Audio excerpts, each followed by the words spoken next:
นี่แหละเนาะพี่น้องชีวิตลูกสาวให้สาวนาเนาะสู่ชีวิตแห้งหลังจากที่เกี่ยวเขามัดเขาแล้วก็สู่ชีวิตแต่ชีวิตสู่กับอันนี้แหละเนาะที่เขาว่ากับสบายดีและสวัสดีจ้าพี่เอฟซีทุกคนทั้งฝั่งไทยหรือฝั่งลาวหรือว่าต่างประเทศเนาะมื้อนี้ก็สู่สองน้องเอิญสาวลาวคือเก่าเด้อจ้ะบรรยากาศมื้อนี้ที่พาพี่น้องไปเบิ่งเขาเสะเอิญหลังจากที่ฝนตกวานนี่ฟ้าฝนแห้งพี่น้องเดี๋ยวสิให้เบิ่งเด้อนี่อันนี้คือนาที่เสะเอิญเกี่ยววานนี่เนาะนาให้บ่ได้มีน้ำได้วานนี่มามื้อนี้นะมีน้ำ เพราะว่าฝนตกวานนี่แห้งขึ้นอยากกันถ่ายภาพบรรยากาศฝนตกให้พี่น้องเบิ่งอยู่วานนี่แต่ว่าผ้าห้องผ้าเหลื่อมและเสะเอิญบ่กล้าเปิดโทรศัพท์ โอ้มีแต่น้ำเกี่ยวก็อยากแล้วแนบน้ำอยู่เขาก็ได้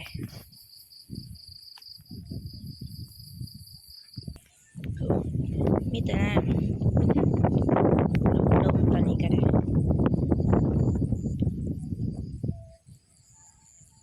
บ่ได้เกี่ยวเขาแล้วมันนี้สิได้หาเสือเขาเพราะว่าเขาเปียกน้ำสิหาเสือเขาตากแดดไว้มันนี้ก็บรรยากาศมีทั้งลมและก็แดดบ่ฮู้ว่าสิตกอีกหรือบ่มื้อนี้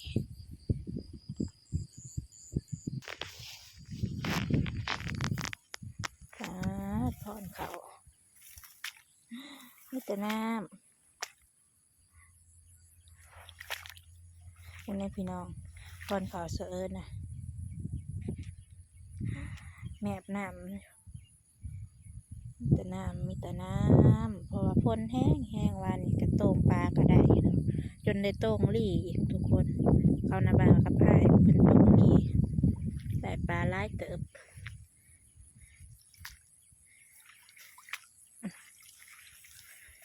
เราสิมาปีนตอนเขากันสิเห็ดก็ได้พี่น้องเอิญก็ได้จากแนวเห็ดใช่นี่น้ำเต็มเรื่องดูจากแนวเห็ดอันนี้กันทั้งตัดทั้งมันเกี่ยวเนาะตัดไว้บักหลายๆหนึ่งพี่น้อง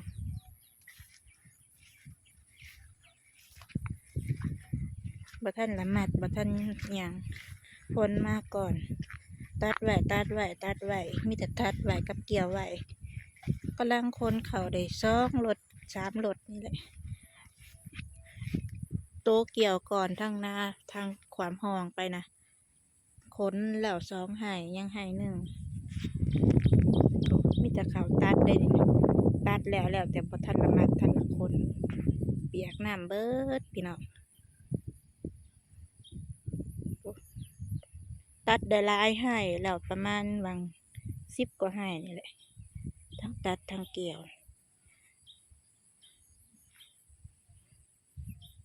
แมบน้ำเบิด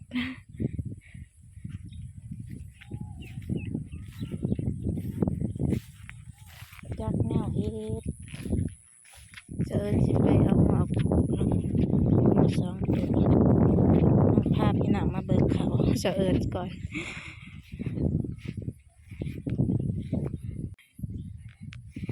เพราะว่าอยากฝ้าวแล้วผัดแห้งกับผลพี่น้องข้าเจ้าผูกเขาบ่ฝ้าวกับเขาถาเบิกผลก็แต่ว่าจะเอิญนับฝ้าวอยากแล้วฝ้าวอยากขับเมื่อนอนบ้านแล้วก็ผลห้ำแล้วบัดนี้อันนี้ก็สิเป็นนาไห่ที่ใหญ่กว่าหมู่เนาะใหญ่ที่สุดตัดแล้วเรียบร้อยเกี่ยวแล้วเรียบร้อยทั้งเกี่ยวทั้งตัดนำเนาะโอ้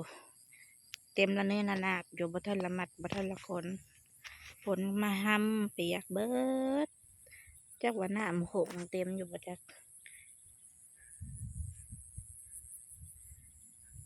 ทั้งตัดทั้งเกี่ยวไหวบักได้หลายแล้วเพราะว่าฝนมาถึงพี่น้อง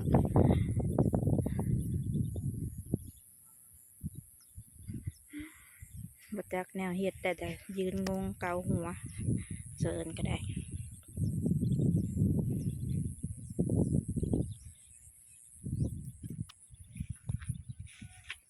ยังแต่หน้าเท่านี้แหละทุกคนตัวบทันตัดทันเกี่ยวยังหน้าอยู่ยังหน้าประมาณ8-9 ไร่นี่แหละตัวบทันเกี่ยวทันตัดแต่หันหน้าตัดแล้วเบิ่แล้วแต่ว่ายังบทันขนเนาะขนมาถึงซะก่อน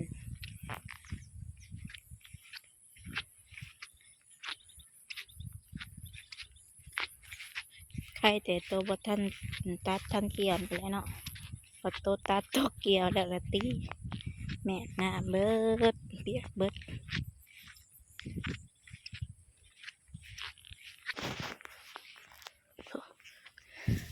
เปียกคักอีหลีเนี่ยฝนมันแห้งให้เนาะ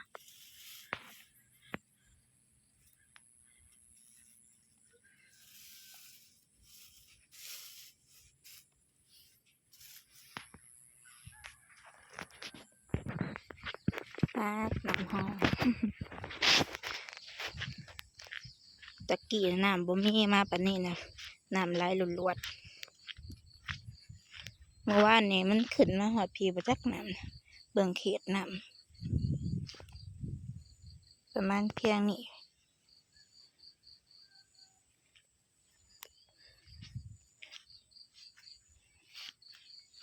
ที่เสะเอิญไทยเบิ่งมื้อนั้นนะน้ำแห้งแห้งน้ำหอมมามื้อนี้อะไรอีกแล้ว เพราะว่าฝนตกแห้งตรงปลากะยูรีนะได้อยู่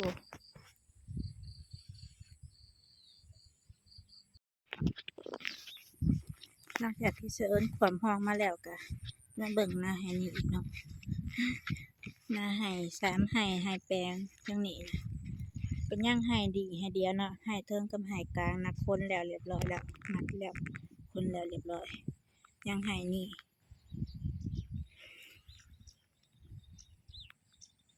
เปียกเบิดแมบน้ำพร้อม โอ้ยเนาะ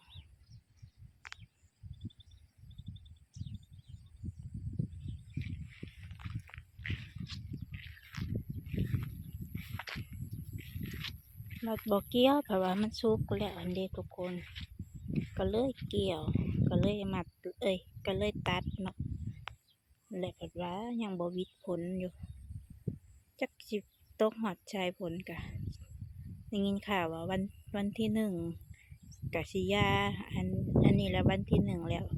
ชีวิตอรีบอมาเอินฟังเบิ่งอีกนี่น้ำที่เป่งเนาะเป่งแต่ข้าวเขาใกล้อยากสุกแล้วเนาะแล้วฝนมาตกใส่อีกว่าเกี่ยวเขาแล้วเพิ่นก็ไล่ออกเลยหน้าบ่ทันอัดไว้น้ำไหลให้รวยๆโหดว่าฝนพี่น้องเอ้ยคิดว่าวิทย์พ้นแล้วบ่วิทย์จ้ำ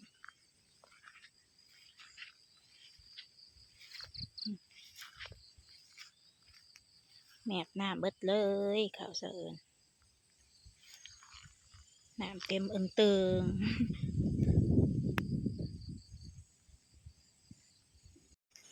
อันนี้นะสิคนแล้วแหละว่านนี่เนาะมาเบิ่งอีกมื้อนี้ ใกล้แต่คนแล้วป๊าดพกโพน้ำดิ2 ไร่นี่แล้วยังแต่ให้ลุ่มเมื่อวานนี่คนไร่กลางนี่แหละคนตากฝน คนปบฝนแต่บ่ทันคนมาก่อนทั้งคนพบทั้งคนเขาทั้งเปียก เปียกทั้งคนเปียกทั้งเขาทุกคนกับเปียกเขากับเปียกนี่แหละเนาะพี่น้องชีวิตลูกสาวไร่สาวนาเนาะสู่ชีวิตแห้ง หลังจากที่เกี่ยวเขามัดเขาแล้วก็พ้นมาทำพี่น้องพ้นเขาขึ้นมาปีนแล้วไหวเบิดแล้วเขากำลังมัดได้ประมาณบาง10 กว่ามัดนี่แหละน่าให้นี่นะค้นขึ้นมาตากเพิ่นไว้อยู่เทิงคันนาเนาะมาปีดมาตากเพิ่นแต่มื้อนี้ก็แต่แดดครึ้มๆอยู่ก็สีแห้งให้หรือเปล่านี่คือท้องฟ้าก็ยังครึ้มอยู่พี่น้อง ยังมืดยังครึมอยู่ทุกคนจักมือใดชีวิตผลก็ได้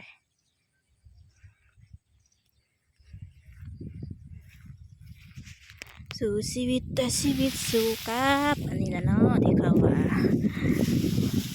เปียกไปเลย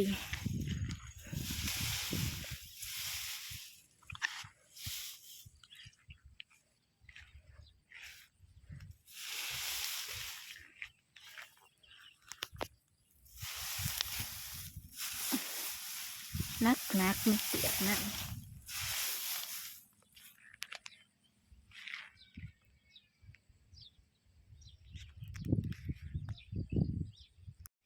ปีนแต่ตัวมัดเนาะ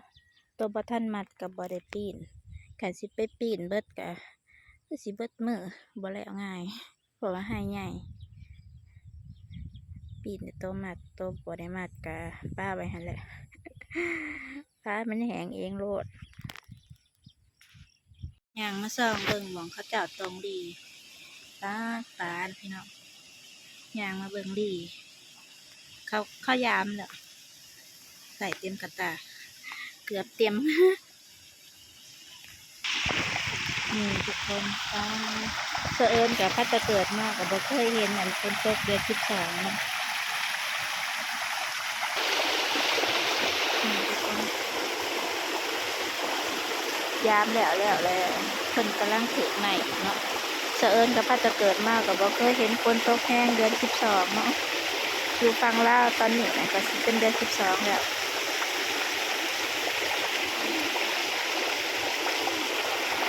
ตรงดีเดือน12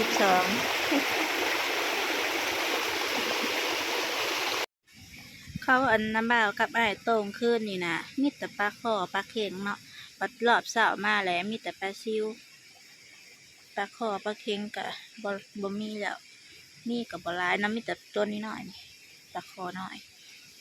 แต่ว่าเนี่ยปลาขอปลาเข็งน่ะเพิ่นลงกลางคืนเนาะปลาซิวน่ะเพิ่นสิลงกลางเย็นปลาลดก็ได้โอเคเนาะทุกคนหลังจากที่ไปเลาะเบิ่งเขาเปียกน้ำแล้วก็มาส่องเบิ่งลีเนาะเบิ่งลีก็ได้อยู่ปลาก็มีแต่ปลาซิวเนาะเอาเป็นว่าถ้าผู้ใดมาคลิปนี้ก็อย่าลืมฝากกดไลค์กดแชร์กดติดตามแล้วก็กดกระดิ่งเพื่อแจ้งเตือนเนาะแล้วก็เป็นกำลังใจเนาะสาวลาวในเด้อจ้าพี่ๆสำหรับมื้อนี้กราบสบายดีและสวัสดีจ้าบ๊ายบายนี่อันนี้คือเขาที่คนมาว่านี่เนาะคนเขาอันขึ้นมาไหวเทิงเทียงเนาะเพราะว่าเพิ่นเปียกบ่มีบอนไหวเปียกทั้งคนเปียกทั้งเขาว่านี่คนว่าให้มันทันพ้นแล้วบ่ทันทั้งเปียกทั้งคนนำ คนมาฮอดแล้วก็เอาขึ้นมาไว้เที่ยงเนาะ